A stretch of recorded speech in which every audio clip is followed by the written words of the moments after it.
Hey, this is Danny from Scare Talk.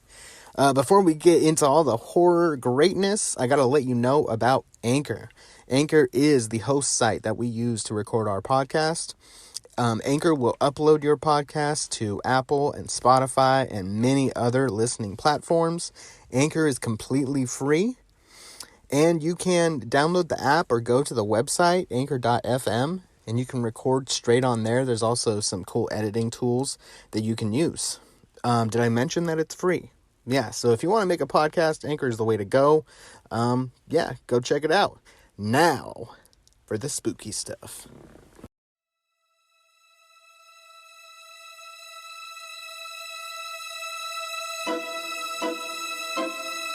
Welcome to Scare Talk, a horror movie podcast for horror fans. This podcast will cover horror movie reviews, ratings, and rankings.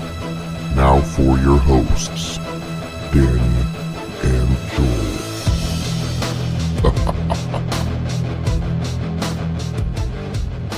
All right. This is Scare Talk. I'm Danny, and I'm here with Katrina and Jammin' Joel. Hey guys, what's up? Yeah. Jamming. We're jamming. Yeah, I like it. All right, so today we're going to talk about yet another Nightmare on Elm Street film, Wes Craven's New Nightmare from 1994. All right, Joel, who was in this? All right, this one stars, drumroll please, Robert Englund. He was in Harvest Moon, Transylvanian Curse, and The Last Showing. Oh. Yeah, some good ones there. And Heather Langenkamp comes back as Nancy. And Heather. Also. Mm-hmm. She was in Truth or Dare 2017. Just the 10 of Us TV show, 47 episodes. In Tanya and Nancy, The Inside Story, as Nancy Kerrigan. Oh. It's not the Truth or Dare, like the newest one that came out. Blumhouse was a different one. Okay. Also, Miko Hughes, Dylan, he's a little boy. He was in Pet Sematary, Gage. Is that who it is? Yeah. Oh, I that's didn't him. know that was him. Yeah. Interesting. Kindergarten Cop and Mercury Rising. Mercury Rising. Yeah. That's a good one. Mm-hmm. Kindergarten Cop. Okay. Yeah. I knew he looked familiar. Yeah. I was thinking like the Santa Claus for some reason. The kid in the Yeah. Santa Claus. I knew it wasn't him. But Yeah. he kind of reminded me of him. Just a very opposite version. Yeah. Oh, yeah. This was written by Wes Craven. He wrote Nightmare Cafe, a TV show he created, Night Visions TV movie, and Swamp Thing. And it was directed by Wes Craven. He directed Red Eye, Serpents in the Rainbow, Screams 1 through 4, and Cursed. Okay. Oh, yeah. Cool. Well, this one is about a demonic force that's chosen Freddy Krueger as its portal to the real world. Can Heather Langenkamp play the part of Nancy one last time and trap the evil trying to enter our world? Man. So, reading that description, I don't really like reading that before. Like, if I didn't see the movie and I read that, I wouldn't really like that. Yeah. Mm-hmm. Because that's It's not a very good description halfway through the movie, like, you kind of learn that. Yeah. Yeah. Up to that, it's just kind of a mystery. Mm-hmm. So I don't like that. Yeah, I agree. Okay, so this is the 7th movie in this in this franchise. Yep. This one actually came out a few years after Freddy's dead. There was a little break. There was time to actually put a script together, get a real director, and make a real movie. Well, quite a few of the movies actually had like good directors. Eventually, But, they yeah. turned out to be good. After a little while, but this one actually feels like a movie. Mm-hmm. Yeah. Compared to the other ones, this one's a full, thought out, and complete film. Yeah. So, let's talk about what we liked. Katrina, you want to go first? Okay. Okay. The storyline of this movie is amazing. The way that they made, it's like 2 movies in one. You want to explain what it is? Okay. So they're like interviewing Heather as the actress. We know that she's the actress who plays in the Freddy movies as Nancy. Yeah. And then Wes Craven is in the movie and he is actually wanting to write a new movie and is trying to convince Heather to be part of this new movie that he's writing. Right. Yeah. But she doesn't get to see a script because he says that he's still writing it. Right. And it's like so creative how they did this because the movie he's writing is the life she's actually living. Right. That's it. It all comes together. And she is also being stalked by this person who, is acting like they're Freddy and stuff. So she's already on edge. Then there's all the things that go on in her life can be kind of excused or explained by either the stalker or this earthquake that's happening. And so you don't know if she's really having these dreams or if she's just freaking out about it because she's being interviewed about it and it's coming to light. Anyway, it's amazing storyline how it all comes together. It's so creative. While watching it, I'm like thinking, how does someone come up with this? How does someone like think about this? Like Wes Craven has to be like some creative genius, like to be able to come up with these storylines. Well, you look at where this franchise started with him and where it ended up with Freddy's Dead. To go from that to this, like, it's pretty amazing. Yeah. To be able to do that. I'm surprised he even did it first place. Because there's definitely nowhere to go. Yeah. With this. Like, it's completely done. It's dead. And he brought it back. And it's a completely different thing. Freddy is not even really Freddy. It's like this demon thing. Demon, yeah. But it looks like Freddy. He's in Freddy's body. Yeah. So he is like the embodiment, I guess, of Freddy. And Robert Englund plays himself. Yeah. Which is cool. The cast play themselves. As if this is their real life. Yeah. And that makes it scary. Because it makes it seem more real. Yeah. Yeah. Yeah. That's my other big positive of this movie is it is so scary. So scary. Like, I hadn't ever seen Freddy movies. This is my first one. And oh my gosh, I'm terrified of this guy. And then watching the other ones, the other ones are just so silly. And this one is just like, it really has that scare factor in it. Yeah. So that's amazing. Yeah. Yeah, should I go with more positives? Yeah, if you have more. Well, I really liked most of the characters. I mean, they already know how to act that part because they have been that part already. But they did a great job at staying in the character that they were in that moment. Like, you could tell when it switched to, oh, okay, now we're like in the movie kind of thing. There was like this one part of the movie where it switches. Yeah. And you notice that, I'm going to get the names wrong. Robert Englund. Robert. He starts calling her Nancy instead of Heather. No. John Saxon. The like sheriff guy. Her dad. Her dad starts calling her Nancy instead of Heather. And like, that's when you can see, okay, the movie's switching. Yeah. He's kind of taken over. But they play their parts so well. Yeah. That was one thing that kind of confused me because she wasn't aware of that at that moment. Because she's like, why are you calling me Nancy? Yeah. John? And it's like, and then after that scene is when she's just like, okay, I'm just gonna go with this. I'm Nancy, and you're my dad. Well, because she saw the house.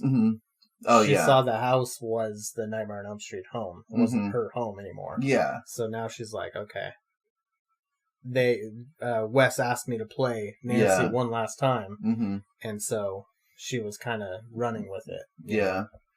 So. Well, especially because when she had that conversation with him, she started to realize that everything you're dreaming is what's happening in my life. Mm-hmm. Yeah. And so you know what's going to come before I do. Yeah. So she's like, I need to just accept this. Yeah. Mm-hmm. So, okay. And they threw the Hansel and Gretel story in. Oh, yes. I loved that. Yeah. You want to say some more about it? Well, I loved the breadcrumb thing and how they had, she's telling this story and she's like, this is too much. Like, we cannot, I can't be reading this to you at bedtime. You're going to get nightmares. Mm-hmm. And then he's like, no, we have to finish to the end. It's important. Yeah. And then the end is that, they had that they left the breadcrumbs and that their dad, that the dad saved them, Mm-hmm. and so he was waiting for his dad to get home. That was the night that he was waiting for dad to get home. Yeah. And so then he finds out dad, gets in an accident and doesn't come home. Yeah. And so it's like I feel like you could see the shift in the boy. He was like, all right, this is my life now. And he just goes back to his room. Like you can see it in him. Yeah. Mm-hmm. And then they tie it back in when he has the pills and he leaves the breadcrumbs. Yeah. For awesome. his mom. Yeah. Mm-hmm. Yeah. And then they throw Freddy in the furnace thing to burn him alive, just like the witch and Hansel and Gretel. Yeah. So, there's some clever, intertwined little stories, foreshadows, and kind of metaphors, and just overall creative writing. I have not seen a movie like this before or since. Mm-hmm. I mean, Scream kind of tries to do it with Stab, having the movie within the movie. Mm-hmm. That's what I was, because Scream was only 2 years after this movie came out. Yeah. So I feel like, because Scream in a lot of ways is actually like this movie. Yeah. It's very, what the kids call meta. Yes. What does that mean? I'm not a kid. I don't get it. Meta is basically, you're trying to describe how it is. Yeah. No, it's hard to describe. It is, yeah. It's basically like with Scream, or this movie. I mean, it's a movie within a movie. Yeah. With Scream, the themes of that movie, it's basically making fun of horror movies while being a horror movie itself at the same time. So I feel like he was trying to see how this movie would go before, because I feel like, because it only came out 2 years after this movie came out, he probably already had a script in mind for Scream. He didn't write Scream. He didn't. That's right. He did not write Scream. He just directed it. He directed it. Yeah, that's right. Yeah. Yeah. So the writer of Scream really just kind of took his idea and took it in a different way. Yeah. And I feel like if this movie hadn't done good, I think this was one of the best. No, it wasn't. This one didn't do well at all. No. Oh, okay. No. Wow. This is one of the better reviewed, but least profitable. Oh yeah. Yeah. Which is crazy. It's the best one. I'm sorry, I shouldn't be giving my answers. Yes. So yeah, I mean, for me, same positives. I think the acting was better in this than most of the other movies. Yeah. I like Heather Langenkamp. I think she's good. I like the little boy. He was creepy. Mm-hmm. Yeah. at times, he was really creepy. Mm-hmm. Which he was supposed to be. Yeah. So it, served its purpose for sure. And it's just cool to see Wes Craven as on film, having a role as himself. Even Robert Shea, the producer at New Line, he has his own part and he plays himself. And Robert Englund is Freddy, right? Yeah. Okay. Yeah. and he plays himself. Yeah, Everyone's playing themselves. Yeah. And it's funny because, like, you see Freddy and then you see Robert Englund, and he's such a well-spoken, like, just intellectual, you know? Yeah. And you don't think that when you think of Freddy Krueger. Yeah. You're not, you're not trying to get too intellectual when you're watching Freddy or talking to Freddy or whatever. So it's just funny to see that he's the actual person that plays him. I felt that Wes Craven was actually a pretty manipulative person in this movie. He wrote himself to be very manipulative because, I mean, he's writing the story as it's going, but he's trying to get her involved as playing Nancy. But there was a scene where they're meeting together, and she's talking about the Freddy demon is like real, and he's like, what would make that Freddy demon go away? Is if you play Nancy one more time. It's like, what? Okay. Well, That's and he had to be. Yeah, he had to be because he was scared. Of this demon that was coming. Yeah, he said it needs to go back in the story. Yeah. If it's out of the story for too long, then it tries to get back into the real world. Mm-hmm. So I need to put it back in the story, and you're the one that's gonna help me do it. So I feel like if that were me, if I were Wes Craven and I had this was happening, I would be a little more freaked out and a little more nervous. He was just like, this is what it is. Yeah. But he did create this Freddy, Probably unless he was already writing, because the whole movie was his story, was his script. So he could have said that it needs to go back in, just get her involved in it. But he was already writing it, so he wasn't too scared about the creature coming out, because it could have been. I don't know if it really was. I don't know where the movie starts. Yeah. And where reality ends, kind of thing. Yeah. So the whole time he could have been writing the demon Freddy already in it. Yeah, it did show that he was ahead of what was happening. Yeah. And so he already kind of knew what was going to happen. He knew kind of that Nancy was going to take it. She would have to take the role of Nancy. There's no choice in the matter because he's already writing it. Yeah. Yeah. I thought it was kind of cool that I think it started when her stalker started calling. I think that's when the script started. We didn't get to see that part. Yeah. Because when the tongue through the there was that. Yeah. When she gets invited to New Line to be offered, she said, how far along is he? And he said, he's had nightmares over the last couple of months, and so he's been writing. Yeah. And she said it's been 6 weeks that she's been getting these phone calls. Yeah. So I'm thinking the phone calls started happening when he started writing. But we didn't see that first piece of his writing. So, so if you haven't seen this, it's probably pretty confusing what we're talking about. So go watch it, because it's really, really cool. You don't really have to know any of the other movies. No. Maybe the first one would be cool for you to be able to connect. Yeah. But even if you haven't, I watched it before knowing the first one. I was very confused the first time I watched it. I kept saying, wait, what? What? Who is this? Who is that? So if you watch the first one, it'll be way more cool, because you'll actually see those actors in the first movie and then in this movie. And it was 10 years later. So they were all 10 years older. 7 movies in 10 years that's a lot. Yeah. That's pretty crazy. Almost one a year. Yeah. And the only reason why this one was at the 10-year mark was because it was 3 years later. Yeah. They had a little break. Yeah. So, I mean, we're all talking about positives. I don't know. Do you have anything to add, Joel? Not really. I thoroughly enjoyed this movie, quite a bit. And, it's very, very different from anything leading up to it. It's very different in general as far as just being a movie. Yeah. Well, that's what I mean. I don't think I've ever seen anything like this.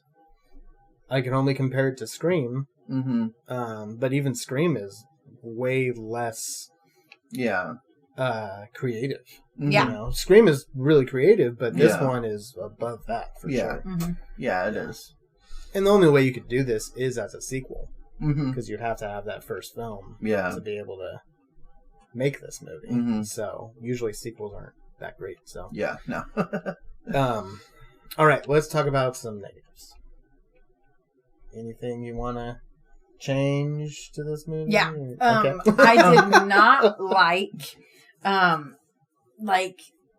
in the end when they're like met with Freddy and everything, and that like tongue is coming out, like that was just too much. That's one thing I don't like about Freddy movies is all this like extra. Like it's too much. It gets way too much, too gross. Like, ugh. No, I don't like that. No. I didn't like that. You be creative in your nightmares and stuff. That's what he's like known for. Like the creative things that he does, because you can do anything you want in a dream, as long as if you know that you're dreaming, you're self-aware that youare dreaming. There's you can do pretty much whatever you want to in your own dream. Yeah. And so in Freddy's nightmares, like obviously he's self-aware that they're all nightmares for these people, so he's just playing with them. Yeah. Doing whatever he wants to, and it's the. Sometimes it gets a little... And it's a little too much, and Freddy, I don't like Freddy. So... It was funny, though, when he had the tongue around her, and he's like, He is a goofball. Yeah. The other thing is, I really didn't like the babysitter. I really didn't like her. I feel like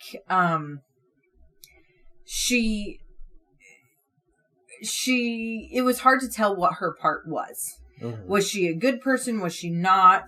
Was she... I thought she was a good person. I don't know. I didn't...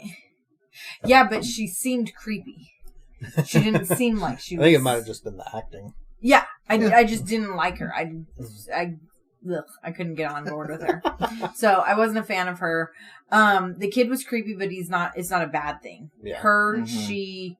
she was icky, and it wasn't fun. She was icky. Yeah, she was icky. Because she wasn't creepy. She was just, ugh, I don't like you. Like you watch it and you're just like, ugh. All right. So, yeah. Not a whole lot of negative. I mean, it was like, I mean, especially for a Freddy movie. Yeah. But for a movie in general, it was a pretty darn good movie. Yeah. All right, Joel, any negatives? I mean, I wouldn't say she wasn't like a positive, but like for me, she was just like a neutral. She's just a character to get killed off, basically. Yeah. The babysitter? Yeah, the babysitter. Yeah. And so honestly, I don't really have too many negatives for this movie. It's very creative, and just for where we're at in the Nightmare series, number 7 being like one of the better is that shouldn't happen. Yeah. Definitely. So I'm glad that Wes came back for this one. He wrote and directed this one. Yeah. He only directed the first one, but he did he wrote the third one too. Your favorite. Yeah. But yeah, I'm glad he was back. I'm glad that that like everyone was back. Nancy was back. And yeah, I don't really have any negatives to say. Okay. About it. I liked the demon Freddy. Like his eyes were really cool looking, and his design was really cool. Yeah. There's I go back and forth with how I feel about that. I think he needed to look a little different because he wasn't. He wasn't Freddy necessarily. Yeah. So I think he did need to look a little different. I liked his like trench coat and stuff. Like he had like a more clean looking look. Mm-hmm. He wasn't like all dirty and matted, and his hat looked like it was fresh, and, and the glove, which wasn't really a glove, it was like his hand, basically. So that was different, but I still kind of miss the old Freddy. So kind of go back and forth with that. But for the purpose of the movie, they brought back the scary Freddy for this one. Yeah, they definitely tried to make him scary. He was scary. They missed that in the last 4. So. Yeah, I will say this is one of the scarier ones, I think. And because it felt real. Yeah. Because it was pulling a story. Pulled real people. Yeah. Into not real the characters, but the real actors that played those characters into this horror movie. It was real. It was so real. It was very real. It was real people. Something that was cool, though, which was kind of eerie, is there's, the whole earthquakes in the movie. But there were actual earthquakes during the time that they were filming. And so they didn't, when that was written, that, they didn't write it in because there was earthquakes. It was already written. And then there were earthquakes where they were filming in LA. And so in the movie, there's like shots of buildings that are like broken and, stuff like that. Wes Craven wasn't just writing this story. He was writing the world. That's the thing. It's like, oh my gosh, this was real. Yeah. Yeah. So that was not just Wes Craven. Freddy was really writing this movie. Yeah. So that that's eerie. Makes it kind of scary. Yeah. So negatives for me. Freddy's not in the movie that much. I wanted to see him a little more. That's a positive? No, negative. No, I'm just saying it's a positive. Oh, okay. For you. I do like the build-up, and then Freddy's in it for the last final act. Yeah. But, I don't know. I wish I would have been able to see him just a little bit here and there, But he wasn't ready to come out yet. So, it made sense why we didn't see him, but I still want to see him. Yeah. And, there was only 2 kills in the whole movie. Yeah, the babysitter and then the dad. The dad, yeah. And that was it.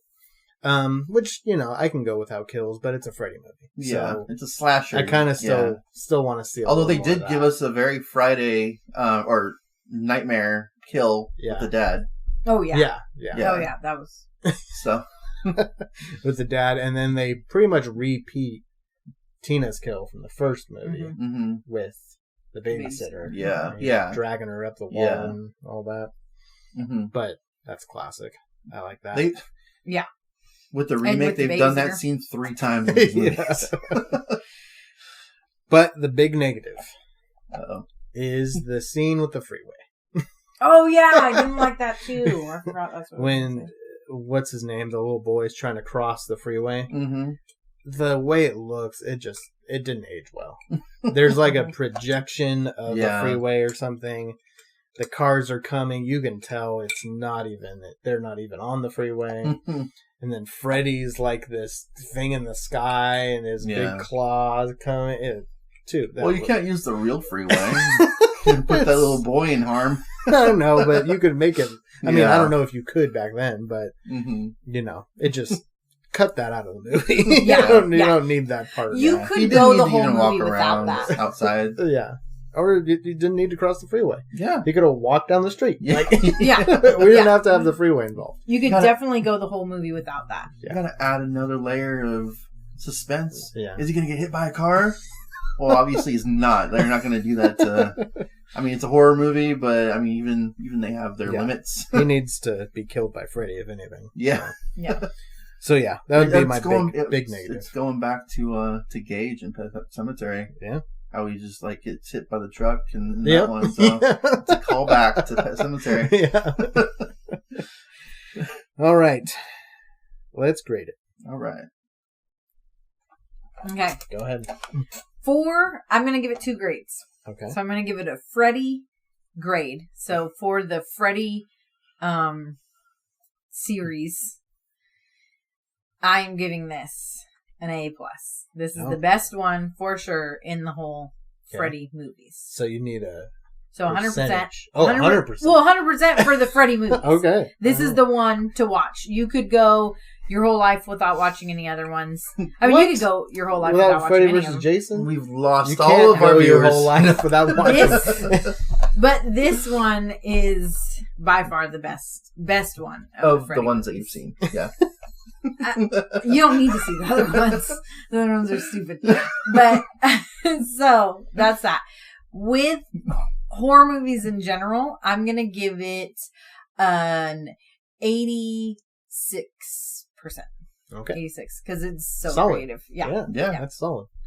All right, Joel. I'm going to give this one an 83. 83. Yeah. Okay. Yep. I'm going 89. Oh, wow. Mhm. Yeah. This one is going to be up there on my ranking. Mm-hmm. So look out for that. Yeah. Okay, well, that's been our episode on New Nightmare from 1994. And this has been Scare Talk. Sleep tight. Don't let the real Robert in.